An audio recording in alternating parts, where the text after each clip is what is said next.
Hello and welcome to another installment of our question and answer panel brought to you by the Harm Reduction Task Force. Today we have three fabulous guests with us. I will turn it over and let them introduce themselves. Linda? Hello everybody, my name is Linda Hernandez. I am one of the assistant directors at the Access Center and I oversee our case management and outreach department. Estela? My name is Estela, a clinical supervisor at the Wellness Center in Los Angeles. TuLynn? Hi everyone, I'm TuLynn Smiley. I'm Chief Program Officer at the People Concerned overseeing our services. And that constitutes our domestic violence program, our health and wellness program, and our K-9 Connection program. And I'm sure you all know me by now. I'm Carrie Leonard, the Director of Learning, your moderator for today. So let's jump in and get started with our first question. That being did I say our topic today? No, I didn't. Our topic today is harm reduction as it relates to the youth population. So my first question being, what does it look like? What does harm reduction look like when working with the youth population? So I can tackle that one for you, Carrie. Give you a couple of definitions and age ranges and things like that, so we kind of all know what population we're talking about. So harm reduction is generally focused on minimizing the negative effects of a particular activity or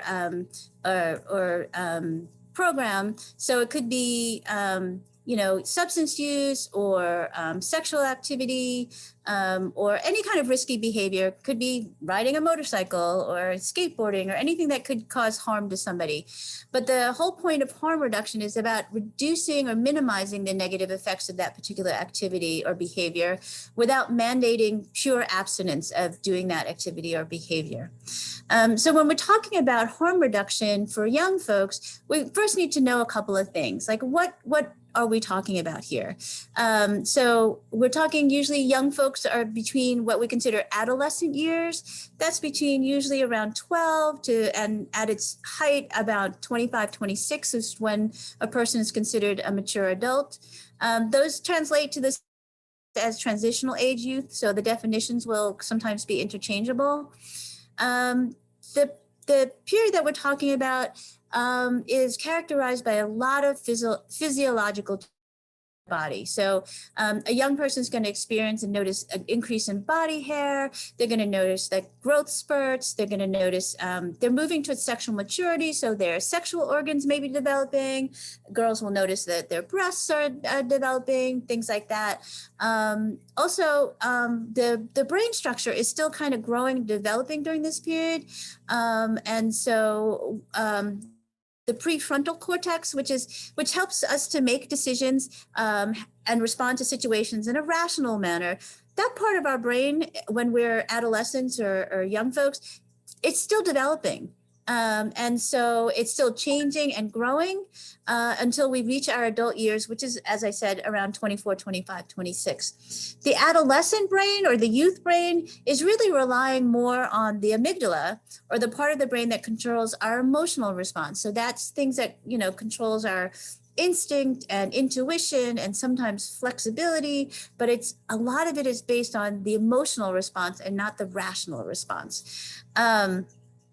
Our body's going through a lot of hormonal changes as young folks or as adolescents. And so we will see corresponding vacillation between happiness in one moment and extreme sadness the next, and we can be self-confident at one period and then followed by periods of great doubt and insecurity. And sometimes all of that is happening in the same day, in a young person. And so there's a lot of changes going on. In terms of relationships, when we are young, when we're very young, we are focused on, prioritizing relationships with our parents, for example, and our siblings. So it's all really family focused. But when we reach the adolescent or youth phase, we start prioritizing relationships outside of the family. So it will be relationships with our peers at school, for example, or our friends. And those friendships and relationships start to take precedence and priority over the relationships you have with your family. This time is a time known for exploration and experimenting and testing boundaries. And young folks at this point, they're kind of developing and asserting their personal identities. And lastly, because there's a lot of changes going on, there's also a lot of stress and isolation and emotional turmoil that comes during this time. So young people are often, not always, but often, resorting to drugs or sometimes alcohol and sometimes sexual activity, because they're using these as a coping mechanism to deal with the stress and the isolation and the negative they're feeling.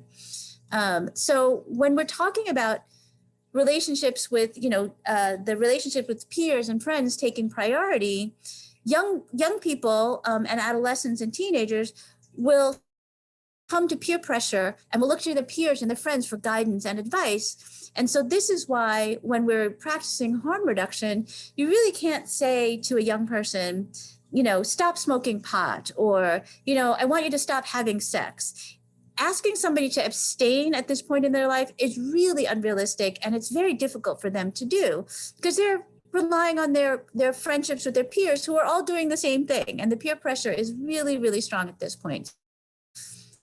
Asking them to do is going to be in conflict. Just asking them to stop doing something entirely is going to be in conflict with what their human nature is right now, which is telling them to rebel against adulthood and to test boundaries and to experiment. And so instead of asking people to abstain from something, the harm reduction philosophy is asking them to reduce their harm.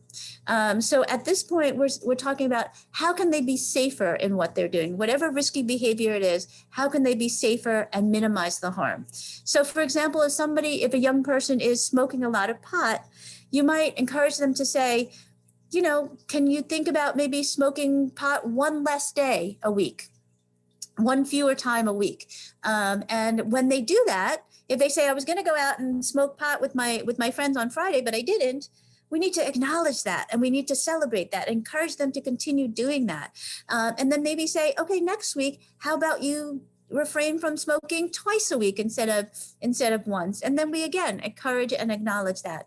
And it's the same thing with sexual activity.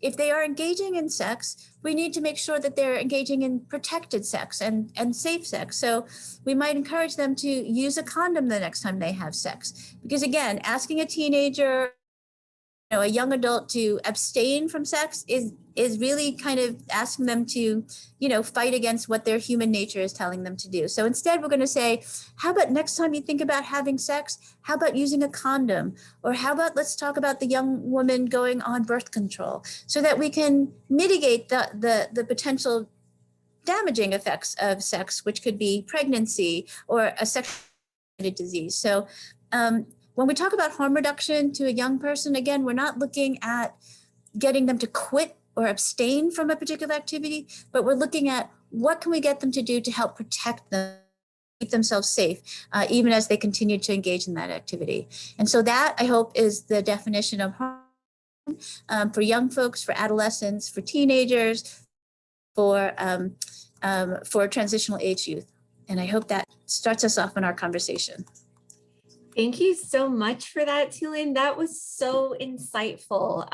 That was such a really good way to explain where folks are at and looking at it from their perspective, right? So thanks for really explaining that. That was really helpful. Of course. All right, so on to the next question. What are some of the challenges that arise when working with this population? So I can help answer a little bit of that question. So I come with a particular experience because I actually used to hold a space for our TAY youth in Santa Monica in our Access Center. So I got to engage a lot with them in different forms. So it wasn't just in case management. We also ran a drop-in for them to come, and we also did outreach. And we had to provide 3 different outlets of engagement because one of the difficulties of working with this population is keeping them engaged in the case management process. You know, as TuLynn mentioned, right, we're in that stage where, you know, our bodies are telling us to do certain things, you know, our minds are developing.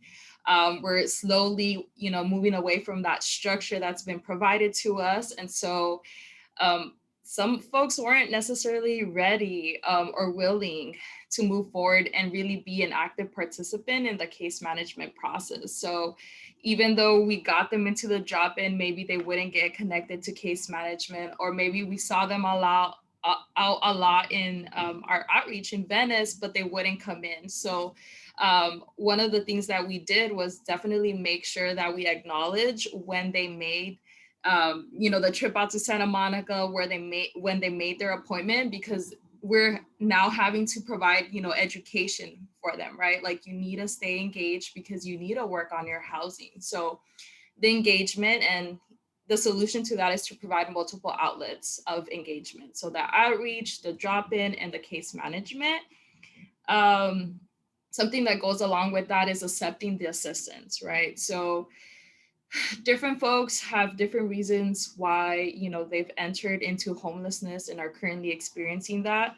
But, you know, some people have distrust of agencies like us. Maybe they were coming from DCFS, or maybe they were exiting foster care, right? So there's also that distrust and them having bad experiences with different providers. So when they come with us, they're like, well, what are you gonna do different than that they didn't do, right? So there's already that there.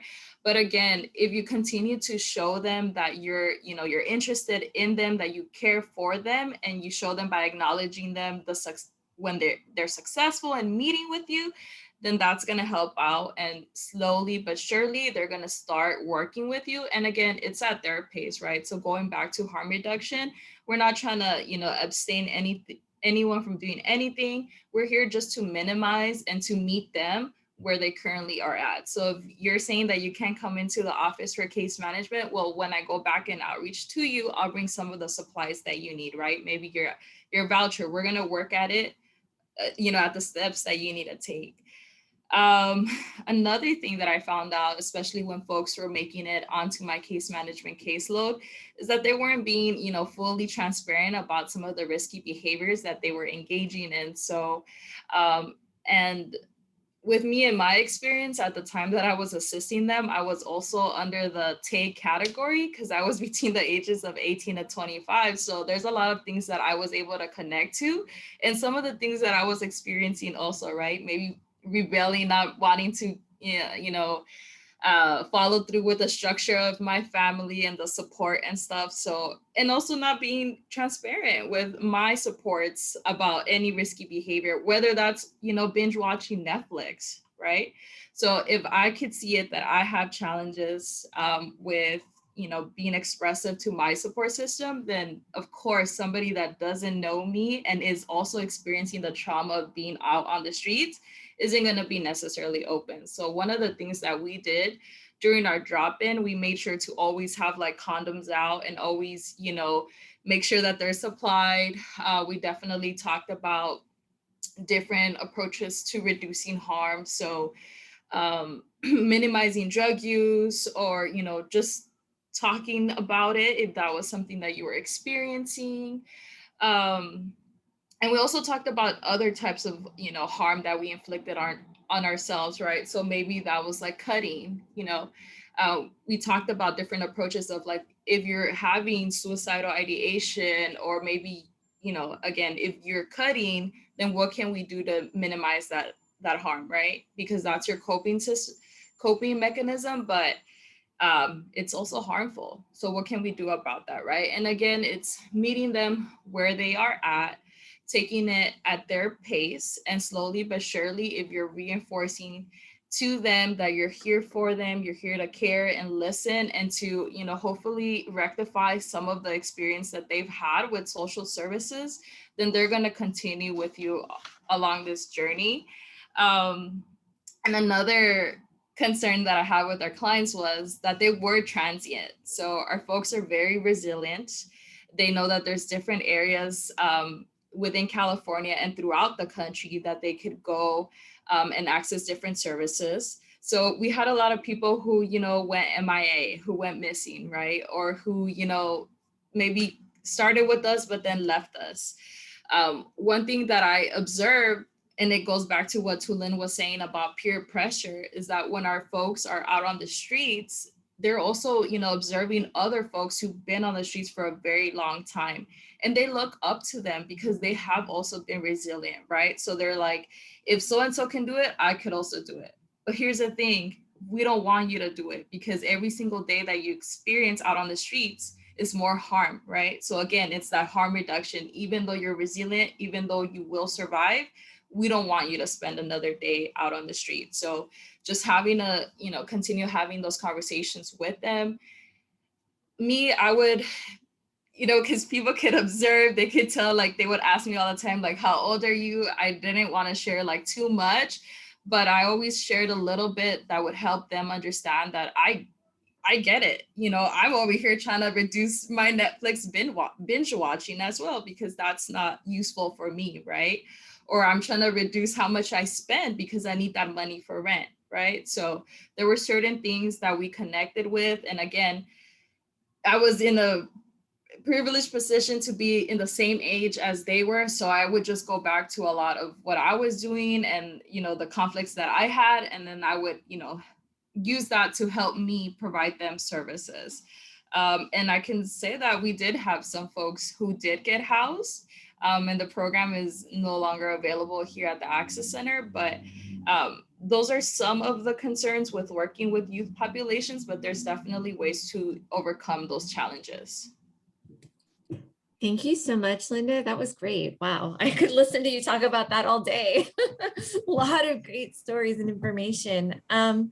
One thing I noticed that both TuLynn and Linda, you both had touched on, what seems to be a theme here, is that positive reinforcement is really important.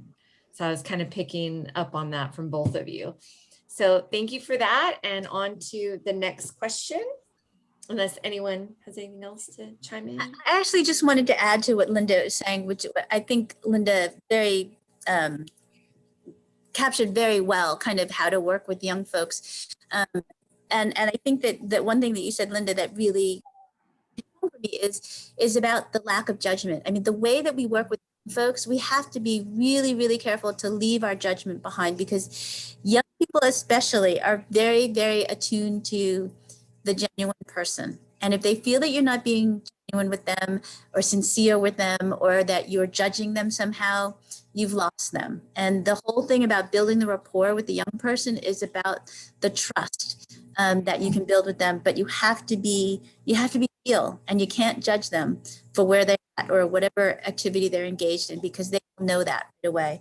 The second thing that you mentioned, Linda, that I thought was really important is about the self-harm and the cutting piece, because folks quite often in their development will go through some phase of self-harm. And we have to acknowledge that, and we also have to the mechanisms, as you mentioned, Linda, for coping with them. And that is not to say don't hurt yourself, but when you get into that period in your whatever your development right now, where you feel you might want to harm yourself as a coping mechanism because you're scared, because you're stressed out, because you're living on the street and things are happening and you can't control anything in your life, and cutting is some way to cope with things, because that's something control. So we have to offer them something else in place of that self-harm. And so that is where negotiating with the young folks as a case manager is really important, is talking to them and understanding what's going to trigger them for wanting to harm themselves, and then offering them something in place. So when you feel like that, can you give me a call?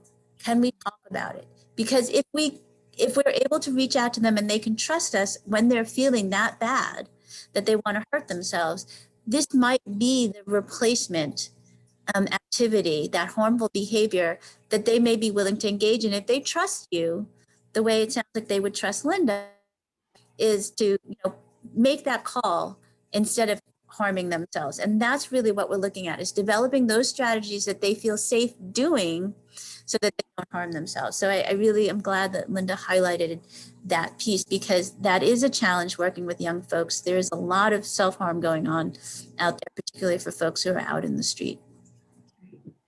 Thank you for adding that, TuLynn. And I oftentimes would say that that our youth have the best BS detectors out there, right? they can sniff out when someone isn't being authentic. So yeah, Yep. they got the best BS detectors. All right, Estela. So last question. What are some best practices when working with this population?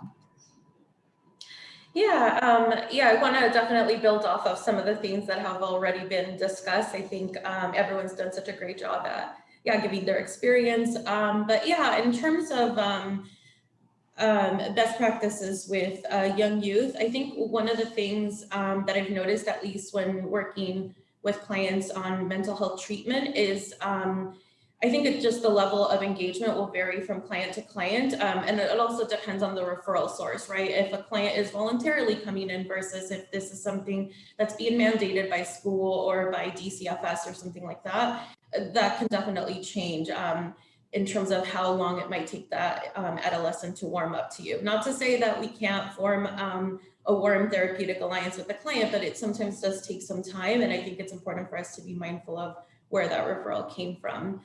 Another thing in terms of building that rapport or tailoring the treatment for the client's needs is I often find that adolescents do very well with hands-on type of engagement. So whether that means using engagement cards or games, inspirational quotes, collages or things like that, I notice that that's something that clients do respond very well to versus just the traditional let's sit and talk and have a conversation. Like that works for some clients and that's great, but I do find that being creative and tends to work really well with adolescents. I think kind of building off of what was already said earlier, that transparency is super important with adolescents. Even if it's something as simple as assessing for safety and what that looks like. But also, giving clients the opportunity to ask questions. And if something isn't clear, for them to be given that opportunity to do so. Another thing, just to kind of touch on, it was mentioned, case management, right? Sometimes that might mean doing field sessions with clients, and it's not going to look very traditional in terms of like mental health sessions coming into the office. And it might also be some individual rehab where like going with a client to the store, budgeting, as that's been talked about earlier. And also just pausing with clients to talk about an important event in their life, whether that's graduation or some big birthday party or something that's important to them culturally. In terms of assessing for safety, I know we've talked a little bit about that, but I do think it's important to be transparent with clients as to what that looks like. And also in terms of treatment, something like a cutting prevention box, which will give clients tools or coping skills that they can turn to in case they're feeling like they are wanting to cut. In terms of a substance use, I think it's always important for us to keep that in mind if they disclose this to us. And assessing for potential overdoses or things like that, and safety planning can be very helpful, and just giving our clients some psychoeducation about that. I know domestic violence sometimes is something that's overlooked with adolescents, but I think it's important to also assess, give clients some psychoeducation about that as well as to what that looks like, because that does come up from time to time. And of course, child abuse, right? That's something that we are always assessing for and just want to keep in mind when working with adolescents. Family involvement is something that is encouraged if possible. I know that sometimes if there's a safety issue or something, of course, that might not be recommended, but I think it's important for us to remember, especially as clinicians, that clients are able to able to consent to services when they're 12 years old. Of course, right, we want to encourage parent involvement if appropriate, but sometimes that's not always available, and that's okay. But generally, what I found is that if they have someone supportive, they want that person involved, that adult, at least for part of the treatment. And I think it's important going over the limitations of HIPAA, right? Because just because we have a parent involved in treatment, it doesn't mean that we're going to disclose everything to them or everything to them. I think one thing that works really well is bringing in the parent and the adolescent together for the session, because that sometimes can build rapport as to what that looks like, and not like we're keeping something from the adolescent, because sometimes that can build some kind of bridge between you and that client. So if that's what helps, more of a family session, so be it. That can definitely help. Yeah, that's pretty much it for that one. Thank you so much, Estela. Wow, such a wealth of knowledge and information from everyone. That is it for those 3 questions. Does anyone have anything to add? Any final thoughts that we didn't cover or didn't talk about? I can just talk a little bit about something that's important. I think it's always important to tailor your services to your client. And even though we're saying, hey, you know, this is how you should work with a TAE, it's really what they want, right? And how they're going to move forward. One thing that we do here at the Access Center, even though they can connect with us for case management services, we do tend to provide them with a resource for the main TAE program in the West Side, which is SPY, because they're going to go there, they're going to be a part of their own community with other folks, and get specific housing resources for their population. So just providing client-tailored services and making sure that you always provide them with like a TAE resource so that they could have that community. Great, great, Linda. That's really important too. And SPY is doing some incredible work. Yeah, I really like the work that they're doing over there. So thanks for that. Anything else that anyone has to add?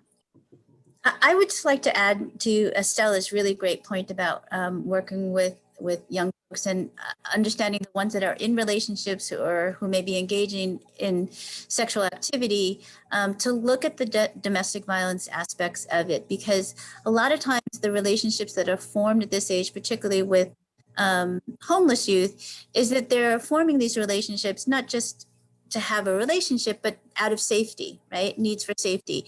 And sometimes those relationships kind of go sideways, and abuse may be involved, or power and control issues may be involved. And so we need to make sure, because a lot of times, as Linda explained earlier, some of the reasons why young folks are on the street is because they're fleeing some sort of either violence or stressful home life or chaotic, and they're coming out into the street and they're unprepared at that point then to have healthy relationships. And so they may engage in unhealthy relationships that may devolve into, abuse of one kind or another and involve power and control issues. And so that's really important for us working in this field to make sure that we're assessing for that, because, it's likely that we're thinking, oh, this is a positive thing. They're forming these relationships to keep themselves safe on the street. However, if we're not understanding the dynamics between the young folks, there could be an abusive relationship in the making.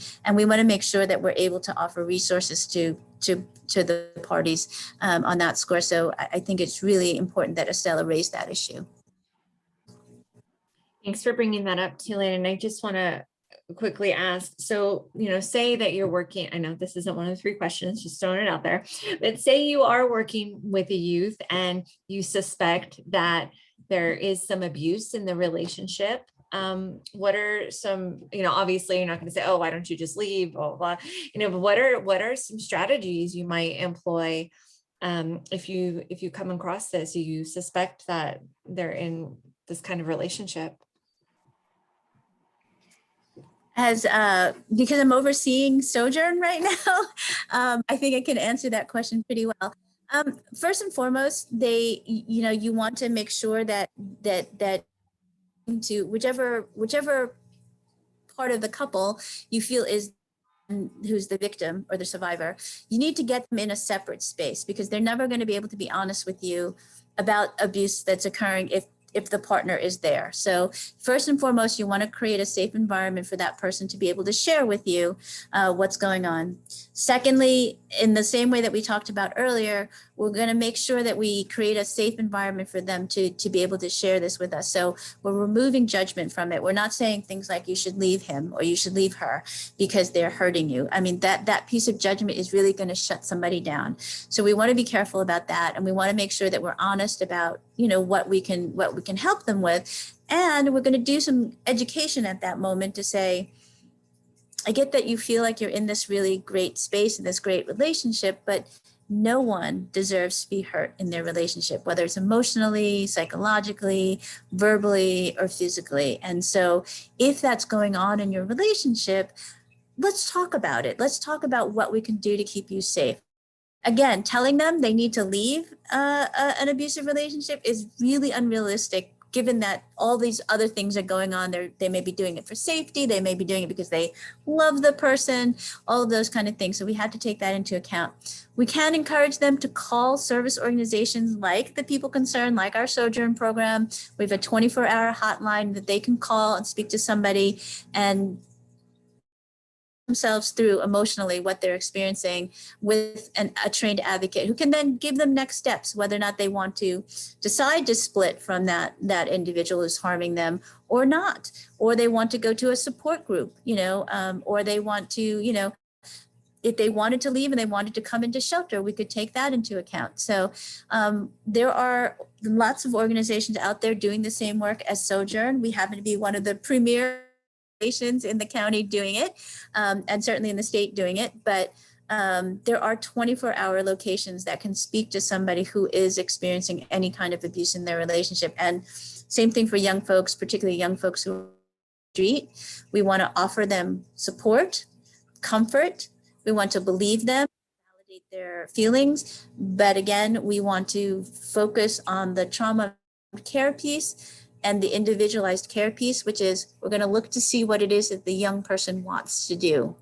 We're not going to impose our beliefs on them because we may say, oh, you're in a really dangerous situation. We'd like you to leave that person for your own safety.